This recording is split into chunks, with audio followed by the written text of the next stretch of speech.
Welcome to साथियों, Pratap classes के YouTube channel पर आपका स्वागत है। तो एक बार फिर से मैं राजस्थान के भूगोल से संबंधित टॉपिक लेके आया हूँ, राजस्थान के वन्य जीव एवं अभयारण्य।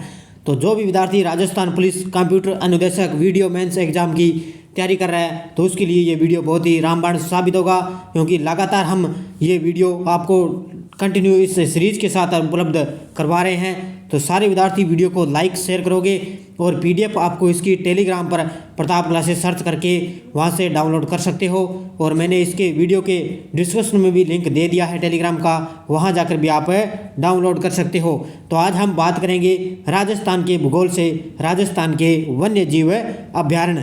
तो 35 क्वेश्चन मैं इस वीडियो में लेके आया हूँ। तो आइए हम बात करते हैं। आज पहला क्वेश्चन देखिए कि केवलादेव राष्ट्रीय उद्यान के संबंध में सत्य कथन कौन सा है। अब केवलादेव राष्ट्रीय उद्यान के संबंध में यहाँ पर सत्य कथन पूछा गया है। तो देखो इसे, अब ये केवलादेव पहले तो है कहाँ पर है, तो ये है भरतपुर में। कहाँ पर है? राजस्थान में है, भरतपुर में। और राजस्थान में भरतपुर जिले में है। तो इसे 1956 में पक्षी अभ्यारण्य घोषित किया गया। ये सही है, क्योंकि इसे 1956 में क्या है कि पक्षी अभ्यारण्य घोषित किया गया। इसके बाद देखो इसे 1 अक्टूबर 1981 को रामसर साइट घोषित किया गया था। ये भी सही है कि 1 अक्टूबर 1981 को रामसर साइट घोषित किया गया। ये कदम्ब के वृक्ष यहाँ बहुतायत से पाए जाते हैं। भी इस केवलादेव राष्ट्रीय उद्यान में जो कदम्ब के वृक्ष हैं वो बहुतायत से पाए जाते हैं। तो इसका आंसर हो जाएगा उपयुक्त सभी। तो 1956 में इसको पक्षी अभ्यारण्य घोषित किया गया था। कुल राष्ट्रीय उद्यान कितने हैं? 3 है। उसमें हम बात करें तो रणथंभौर आता है और एक केवलादेव आता है, एक आता है मुकंदरा हिल्स। तो ये 3 राष्ट्रीय उद्यान आ चुके हैं। उसमें केवलादेव जो राष्ट्रीय उद्यान है वो दूसरा राष्ट्रीय उद्यान है। और प्रथम हो जाता है इसमें रणथंभौर, प्रथम हो गया, और दूसरा हो जाता है राष्ट्रीय उद्यान। तो अब इस केवलादेव को हम बात करें तो इसको क्या है, पक्षियों का स्वर्ग और पक्षियों की सबसे बड़ी प्रजनन स्थली भी इसको नाम से भी जाना जाता है। तो इतनी बातें आपको याद रखनी है। अगला क्वेश्चन देखो, ये देखो यहाँ पर आ गया कि पक्षियों का स्वर्ग किसे कहा जाता है। तो पक्षियों का स्वर्ग कहा जाता है केवलादेव राष्ट्रीय उद्यान को। किसको? केवलादेव राष्ट्रीय उद्यान को पक्षियों का स्वर्ग कहा जाता है। इस जो अगला क्वेश्चन देखो कि राजस्थान के किस वन्य जीव अभ्यारण्य के जंगली मुर्गे प्रसिद्ध हैं। जो कौन सा अभ्यारण्य है जिसमें जंगली मुर्गे प्रसिद्ध हैं, तो वो है माउंट आबू। कौन सा है? माउंट आबू है सिरोही में। कहाँ पे है? सिरोही में है। और वहाँ के जो वन्य जीव अभ्यारण्य है जंगली मुर्गे के नाम से ये प्रसिद्ध है। 4 नंबर क्वेश्चन देखो, किस वन्य जीव अभ्यारण्य को अनजान बांध से पानी प्राप्त होता है। भी कौन सा वन्य जीव अभ्यारण्य है जो अनजान बांध से पानी प्राप्त होता है। तो इसका आंसर हो जाएगा केवलादेव राष्ट्रीय उद्यान। अनजान बांध कहाँ पर है? भरतपुर में है। और इससे पानी प्राप्त होता है किस उद्यान को? केवलादेव राष्ट्रीय उद्यान को। तो इतनी बातें आपको याद रखनी है। और जो केवलादेव अभ्यारण्य ना, ये कुल 59 वर्ग किलोमीटर है। कितना है? 59 वर्ग किलोमीटर है जो राष्ट्रीय उद्यान क्षेत्र में। ये दूसरा राष्ट्रीय उद्यान इसमें घोषित किया गया है। अगला क्वेश्चन देखते हैं, रिसर्च बंदर कौन से हैं? रिसर्च बंदर के लिए विख्यात अभ्यारण्य कौन सा है? रिसर्च बंदर के लिए जो विख्यात अभ्यारण्य है वो है सरिस्का वन्य जीव अभ्यारण्य। कौन सा है? सरिस्का वन्य जीव अभ्यारण्य है। जो सरिस्का जो रिसर्च बंदर के लिए क्या है, ये जो है मैसूर है। तो अब ये सरिस्का कहाँ पर है? अलवर में स्थित है। ये जो अभ्यारण्य राज्य का सबसे छोटा अभ्यारण्य है, जो इसकी स्थापना 20 जून 2012 को इसकी की गई थी। 2012 में की गई। और सबसे छोटा अभ्यारण्य है ये सरिस्का वन्य जीव अभ्यारण्य, जो कहाँ पर है? अलवर में स्थित है।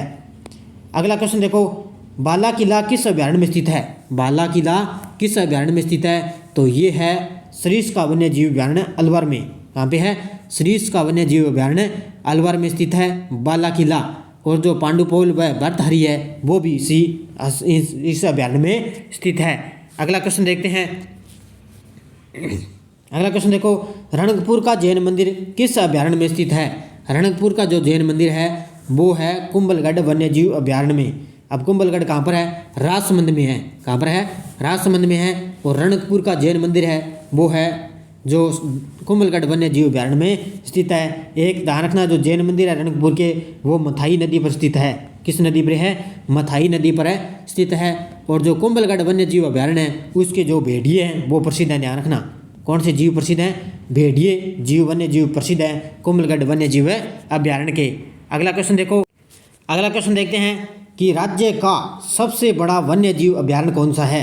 राज्य का सबसे बड़ा वन्य जीव अभ्यारण्य कौन सा है? वो है राष्ट्रीय मरु उद्यान। कौन सा है? राष्ट्रीय मरु उद्यान है वो राज्य का सबसे बड़ा वन्य जीव अभ्यारण्य है, क्योंकि अपना राज्य पक्षी है वो तो है गोडावण और राज्य पशु है चिंकारा। कौन सा है? राज्य पशु चिंकारा है। एक मैंने आपको पीछे बता दिया कि सरिस्का जो अभ्यारण्य है वो राज्य का सबसे छोटा अभ्यारण्य है। जो सरिस्का अलवर में है ना, ये दो हैं, एक तो सरिस्का अभ्यारण्य हो गया, एक सरिस्का है वन्य जीव अभ्यारण्य, ये दो हो गए। तो सरिस्का एक इसमें दिया हुआ है, सरिस्का ए नंबर, कौन सा है? सरिस्का ए दिया हुआ है, तो ये सबसे छोटा है। एक सरिस्का अभ्यारण्य इसमें अलग है, तो वो कौन सा है? वो राज्य का दूसरा व सबसे बड़ा घोषित किया गया ये अभ्यारण्य। ये दोनों बातें अलग अलग हैं, तो ये आपको ध्यान रखनी है। अगला क्वेश्चन देखो, गागरोनी तोते, गागरोनी तोते व धोंकड़ा वनों के लिए प्रसिद्ध अभ्यारण्य कौन सा है? गागरोनी तोते व धोंकड़ा वनों के लिए प्रसिद्ध अभ्यारण्य कौन सा है? तो वो है दर्रा। कौन सा है? दर्रा अभ्यारण्य जो प्रसिद्ध है। कहाँ पे है? दर्रा अभ्यारण्य है। अगला क्वेश्चन देखो, राज्य का वह अभ्यारण्य कौन सा है जिसके क्षेत्र में इंदिरा गांधी नहर बहती है? तो वो कौन सा अभ्यारण्य है जिसके क्षेत्र में इंदिरा गांधी नहर बहती है? तो इसका आंसर हो जाएगा राष्ट्रीय मरु उद्यान। कौन सा हो जाएगा? राष्ट्रीय मरु उद्यान, जिसके क्षेत्र में इंदिरा गांधी नहर बहती है। अगला क्वेश्चन देखो, अब यहाँ पर सम्मिलित करने हैं आपको, एक इधर दिए हुए वन्य जीव अभ्यारण्य और इधर दिए हुए हैं नदियाँ। तो यहाँ पर फुलवारी की नाल, सोम व मानसी वाकल नदियाँ पर है। उसके बाद में सीता माता अभ्यारण्य जो जाखम नदी पर है, शेरगढ़ है जो परवन नदी पर है, और ज्वार सागर है वो है चंबल नदी पर है। तो इसका आंसर हो जाएगा सभी सम्मिलित हैं या सुमेलित हैं। तो फुलवारी की नाल, सोम व मानसी वाकल नदियाँ, और सीता माता है प्रतापगढ़ में जाखम नदी, और शेरगढ़ बारां में है परवन नदी, और ज्वार सागर कोटा में है चंबल नदी। तो ये अभ्यारण्य आपको याद रखने हैं। अगला क्वेश्चन देखो, यहाँ पर असंगत बताने हैं। शेरगढ़ सांपों का शरण स्थल है, जयसमंद बघेरों के लिए प्रसिद्ध, ताल छापर काले हिरणों व कुरंजा के लिए प्रसिद्ध, और माउंट आबू है वो उड़नगिरी के लिए प्रसिद्ध नहीं है। तो यहाँ पर असत्य कौन सा हो जाएगा? 4 नंबर। कौन सा हो जाएगा? 4 नंबर है जो उड़नगिरी के लिए प्रसिद्ध नहीं है, लेकिन माउंट आबू है वो जंगली मुर्गों के लिए प्रसिद्ध है। ध्यान रखना, उड़नगिरी के लिए प्रसिद्ध नहीं है। तो शेरगढ़ है सांपों का शरण स्थल, और जयसमंद है बघेरों के लिए प्रसिद्ध, और ताल छापर है काले हिरणों व कुरंजा के लिए प्रसिद्ध। अगला क्वेश्चन देखते हैं कि मुख्यतः धोंक वन के वन कहाँ पाए जाते हैं? मुख्यतः धोंक के वन है वो कहाँ पाए जाते हैं? वो पाए जाते हैं जमुआ रामगढ़ अभ्यारण्य में। कहाँ पाए जाते हैं? जमुआ रामगढ़ में धोंक के वन पाए जाते हैं। अगला क्वेश्चन देखते हैं, जालेश्वर महादेव का पौराणिक आस्था स्थल कहाँ स्थित है? जालेश्वर महादेव का पौराणिक आस्था स्थल कहाँ पर स्थित है? तो ये है बस्सी वन्यजीव अभ्यारण्य। कहाँ पे है? बस्सी वन्यजीव अभ्यारण्य। और ये बस्सी कहाँ पर है? चित्तौड़गढ़ में। और ये जालेश्वर महादेव का पौराणिक आस्था स्थल है बस्सी वन्यजीव अभ्यारण्य में। अगला क्वेश्चन देखते हैं कि गेपरनाथ महादेव व गडरिया महादेव का मंदिर स्थित है किस अभ्यारण्य में है? गेपरनाथ महादेव और गडरिया महादेव का है जवाहर सागर वन्यजीव अभ्यारण्य में। कहाँ पे है ये? कोटा में। कहाँ पे है? कोटा में है जवाहर सागर वन्यजीव अभ्यारण्य, और गेपरनाथ महादेव और गडरिया महादेव मंदिर में इनके स्थित हैं। अगला क्वेश्चन देखो, जिहान सागर झील स्थित है। अब जिहान सागर जो झील है वो किस अभ्यारण्य में स्थित है? वो है सज्जनगढ़ अभ्यारण्य में। कहाँ पे है? सज्जनगढ़ अभ्यारण्य है उदयपुर में। कहाँ पे है? उदयपुर में है। और ये जिहान सागर झील है जो सज्जनगढ़ अभ्यारण्य में स्थित है। और ये जो झील है वो सबसे बड़ी झील या टाइगर झील के नाम से भी लोकप्रिय है। और इसका जो मेवाड़ महाराणा राज सिंह ने क्या है, अपनी माँ जाना देवी के नाम पर इसका निर्माण करवाया था। किसने? राज सिंह ने। और सज्जनगढ़ अभ्यारण्य में जो सज्जनगढ़ किला है वो बांसदरा पहाड़ी पर स्थित है। ये भी ध्यान रखना है आपको, किस पहाड़ी पर है जो सज्जनगढ़ किला? बांसदरा पहाड़ी पर स्थित है सज्जनगढ़ किला। कहाँ पे है? उदयपुर में। अगला क्वेश्चन देखो, जवाहर सागर वन्यजीव अभ्यारण्य के संबंध में कौन सा तथ्य सही नहीं है? अब यहाँ पे जवाहर सागर जो वन्यजीव अभ्यारण्य है उसके संबंध में तथ्य कौन सा यहाँ पर सही नहीं है, तो वो आपको बताने हैं। तो यहाँ पे देखो, कोटा व बूंदी चित्तौड़गढ़ जिलों में विस्तृत है, तो ये सही है भी, कोटा, बूंदी और चित्तौड़गढ़ जिलों में है।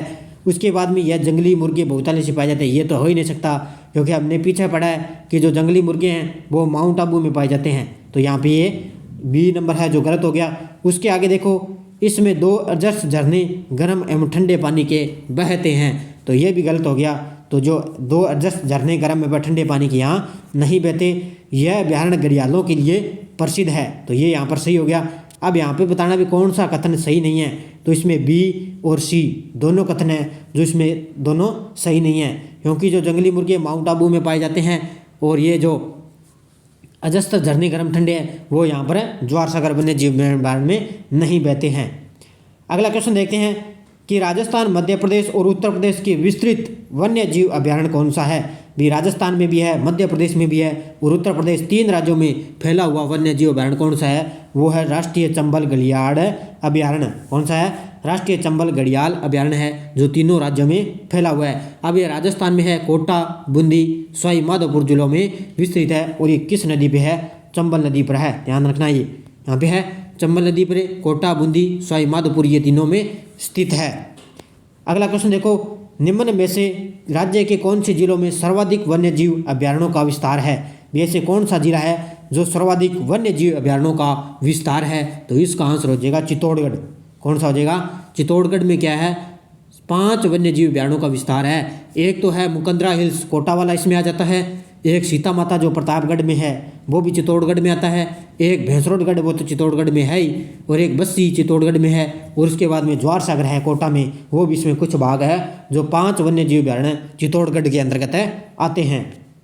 अगला क्वेश्चन देखते हैं कि राज्य के किस वन्य जीव अभ्यारण्य के जंगली मुर्गे प्रसिद्ध हैं, तो ये मैंने बता दिया माउंट आबू के। किसके हैं, माउंट आबू के हैं जो जंगली मुर्गे प्रसिद्ध हैं। और माउंट आबू पर सर्वोच्च ऊंची पर्वत चोटी गुरु शिखर है जो माउंट आबू पर स्थित है और दक्षिणी अरावली की सबसे ऊंची चोटी है। अगला क्वेश्चन देखो, राज्य का कौन सा वन्य जीव अभ्यारण्य ओरई और ब्राह्मणी नदियों का उद्गम स्थल है। ऐसा कौन सा अभ्यारण्य है जिसमें ओरई और ब्राह्मणी नदियों का जो उद्गम होता है, तो वो है बस्सी अभ्यारण्य। कौन सा है, बस्सी अभ्यारण्य कहाँ पे है, चित्तौड़गढ़ में, और इस अभ्यारण्य से ओरई और ब्राह्मणी नदियों का उद्गम होता है। अगला क्वेश्चन देखो, राजस्थान का सबसे छोटा वन्य जीव अभ्यारण्य कौन सा है। अब ये यहाँ पे आ गया, तो राजस्थान का सबसे छोटा वन्य जीव अभ्यारण्य है सरिस्का अलवर। अब यहाँ पे ए दिया हुआ है, तो सरिस्का अलवर है जो छोटा सबसे अभ्यारण्य है, जो कौन सा है, सरिस्का जो सबसे छोटा वन्य जीव अभ्यारण्य है, और इसकी स्थापना 20 जून 2012 को हुई थी और ये 3.01 किलोमीटर में फैला हुआ है। तो ये 2 हैं, इसमें एक सरिस्का है जो इसी अभ्यारण्य में अलवर में है, लेकिन वो अभ्यारण्य है जो राज्य का दूसरा व सबसे बड़ा अभ्यारण्य उसमें घोषित किया गया है, उसको सरिस्का अभ्यारण्य को। अगला क्वेश्चन देखते हैं, किस राष्ट्रीय उद्यान में सफ़ेद शेर पाया जाता है। अब यहाँ पे इंडिया में आ गया कि किस राष्ट्रीय उद्यान में सफ़ेद शेर पाया जाता है, तो इसका आंसर हो जाएगा बांधवगढ़ मध्य प्रदेश में। कहाँ पाए जाते हैं सफ़ेद शेर, बांधवगढ़ मध्य प्रदेश में सफ़ेद शेर पाए जाते हैं। अगला क्वेश्चन देखो, वर्षा काल में मोचिया साइप्रस रोंड्रस नामक नरम घास जिस अभ्यारण्य में उत्पन्न होती है वह कौन सा है। भी वर्षा काल में मोचिया साइप्रस रोंड्रस नामक नरम घास है जो अभ्यारण्य में उत्पन्न होती है, वो कौन सा अभ्यारण्य है, वो है ताल छापर। कौन सा है, ताल छापर अभ्यारण्य कहाँ पे है, चूरू में स्थित है, तो इसमें ये नरम घास है जो उत्पन्न होती है। अगला क्वेश्चन देखते हैं, राज्य का वह वन्य जीव अभ्यारण्य कौन सा है जहां हिमालय के बाद सर्वाधिक मात्रा में दुर्बल वनस्पतियों व औषधीय पेड़ पौधे उपलब्ध होते हैं। भी हिमालय के बाद सर्वाधिक मात्रा में क्या है, वनस्पतियां और औषधियां पेड़ पौधे जो प्राप्त होते हैं, तो वो अभ्यारण्य है सीता माता वन्य जीव अभ्यारण्य। कौन सा हो जाएगा, ये प्रतापगढ़ में स्थित है सीता माता वन्य जीव अभ्यारण्य में, जो हिमालय के बाद सर्वाधिक इसमें वनस्पतियाँ औषधियाँ पेड़ पौधे उपलब्ध होते हैं। अगला क्वेश्चन देखते हैं, निम्न को सम्मिलित करने। अब यहाँ पे तिथि और आपको वार दी हुई, कई बार एग्जाम में पूछ लिए जाते हैं आपसे। तो देखो, विश्व वानिकी दिवस है जो 21 मार्च को मनाया जाता है। विश्व जैव विविधता दिवस है वो 22 मई को मनाया जाता है। विश्व वन्य जीव दिवस है वो 3 मार्च को मनाया जाता है।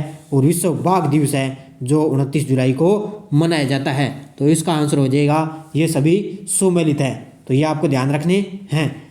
अगला क्वेश्चन देखो, अब यहाँ पे भी आपको असंगत बताना भी कौन सा असंगत है। तो विश्व हाथी दिवस 12 अगस्त, कौन सा है, विश्व हाथी दिवस है जो 12 अगस्त। विश्व प्रवासी पक्षी दिवस 10 मई। विश्व गैंडा दिवस 22 सितंबर। तो ये तो होगी सारे सही, लेकिन चिड़िया दिवस है वो 22 मार्च को नहीं बनाई जाती। वो कब बनाई जाती है? 20 मार्च को। कब बनाई जाती है?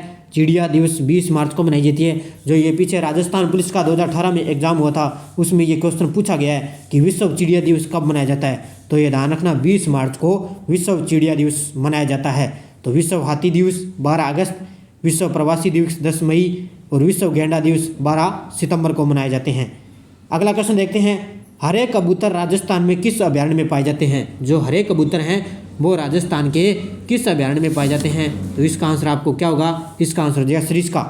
क्या हो जाएगा? सरिस्का अभयारण्य में, सरिस्का जो अभयारण्य है उसमें क्या है? हरे कबूतर पाए जाते हैं। ये हरे कबूतर अजमेर में भी पाए जाते हैं जिनको हारिल भी कहते हैं, ये भी ध्यान रखें आपको।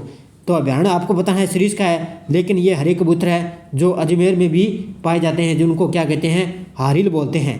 क्या बोलते हैं? हारिल इनको बोला जाता है और ये अजमेर में पाए जाते हैं। लेकिन अभयारण्य पूछे तो सरिस्का अभयारण्य इसका आंसर हो जाएगा। अगला क्वेश्चन देखो, राजस्थान के सबसे बड़े चिड़ियाघर जयपुर की स्थापना किसके द्वारा की गई थी? तो राजस्थान के चिड़ियाघर जयपुर की स्थापना किसके द्वारा की गई? वो की गई थी स्वाई राम सिंह के द्वारा। किसके द्वारा? स्वाई राम सिंह के द्वारा इस चिड़ियाघर की स्थापना 1876 में की गई थी। 1876 में। अगला क्वेश्चन देखते हैं, रणथंभौर के बाघों का जच्चा घर कहा जाता है? रणथंभौर के बाघों का जच्चा घर किसे कहा जाता है? तो ये कहा जाता है रामगढ़ विषधारी को। रामगढ़ विषधारी को चौथा बाघ जो अभयारण्य वो भी जो बाघ अभयारण्य वो घोषित किया जा चुका है रामगढ़ विषधारी अभयारण्य को, और इसको रणथंभौर के बाघों का जच्चा घर कहा जाता है। अगला क्वेश्चन देखते हैं, राज्य के मृगवन व संबंधित जिलों को सम्मिलित, अब यहाँ पर सम्मिलित करने, यहाँ पर मृगवन है और यहाँ पर जिले दिए हुए हैं। तो यहाँ पे संजय उद्यान जयपुर, सज्जनगढ़ उदयपुर, अमृता देवी जोधपुर और पंचकोट अजमेर। अब यहाँ पर मृगवन दिए हुए हैं उसमें आपको क्या है? सम्मिलित करने हैं। तो इसका यह सभी सम्मिलित हैं, लेकिन संजय उद्यान जयपुर, सज्जनगढ़ उदयपुर और अमृता देवी जोधपुर और पंचकुंड मृगवन है अजमेर में। तो यहाँ पे आप ये सम्मिलित हो सके हैं, तो ये आपको ध्यान रखने हैं। इसके अतिरिक्त आप बात कर सकते हो जैसे अशोक विहार है, जयपुर है, माचिया सवारी है, जोधपुर व चित्तौड़गढ़ में भी मृगवन स्थापित किए जाते हैं। तो ये था हमारा आज का वीडियो। आगे और क्वेश्चन देखो कि राजस्थान का प्रथम भालू अभयारण्य कहाँ विकसित किया गया है? राजस्थान का प्रथम भालू अभयारण्य कहाँ विकसित किया गया है? ये किया गया है सुंदा माता जालोर में। कहाँ किया गया है? सुंदा माता जालोर में राज्य का प्रथम भालू अभयारण्य घोषित किया गया है। तो ये जो अभयारण्य है जो 20 जुलाई 2010 को राज्य सरकार द्वारा जालोर सिरोही के बीच में क्या है? जसवंतपुरा की पहाड़ियाँ हैं जालोर में, वहाँ पर क्या है? सुंदा माता क्षेत्र को भालू कंजर्वेशन रिजर्व घोषित किया गया था। इसमें क्या है? प्रथम भालू अभयारण्य सुंदा माता जालोर में घोषित किया गया था। तो ये था हमारा वीडियो लाइक शेयर कर देना, क्योंकि आपको मैंने वन्य जीव से संबंधित लगभग टॉपिक करवा दिया है। तो ये आपको ध्यान होनी चाहिए। अपने राष्ट्रीय उद्यान 3 है और चौथा अपने बाघ परियोजना जो घोषित किया जा चुका है वो है रामगढ़ वन्य जीव अभयारण्य। तो सारे विद्यार्थी वीडियो को लाइक शेयर करोगे और इसकी PDF आपको टेलीग्राम पर उपलब्ध हो जाती है। तो हमारी कंटिन्यू जो क्लास आपको मिल रही है, तो वन संपदा मैंने करवा दी, जलवायु, भौतिक प्रदेश, नदियाँ और परियोजनाएँ, उसके बाद में वन्य जीव अभयारण्य आपको करवा दिए। अब आगे मैं बात करूँगा आपको वह पशु संपदा, राजस्थान के पशु संपदा से मैं बात करूँगा। और शाम को आपको टेलीग्राम पर डेली रात 9 बजे हमारी जो सुबह इंडिया करंट की क्लास है उसमें जो क्विज जो वीडियो है उसकी क्विज भी आपको उसमें मिलती है टेलीग्राम पर। तो आप पहले आपको इंडिया करंट को वीडियो देखो करो, उसके बाद में आप वहाँ पर हमारी 9 बजे शाम को क्विज आती है, वो क्विज भी आपको किया करो ताकि आपको जो भी मैटर है वो आपको याद रह सके। तो धन्यवाद दोस्तों, जय हिंद, जय भारत, राधे कृष्णा।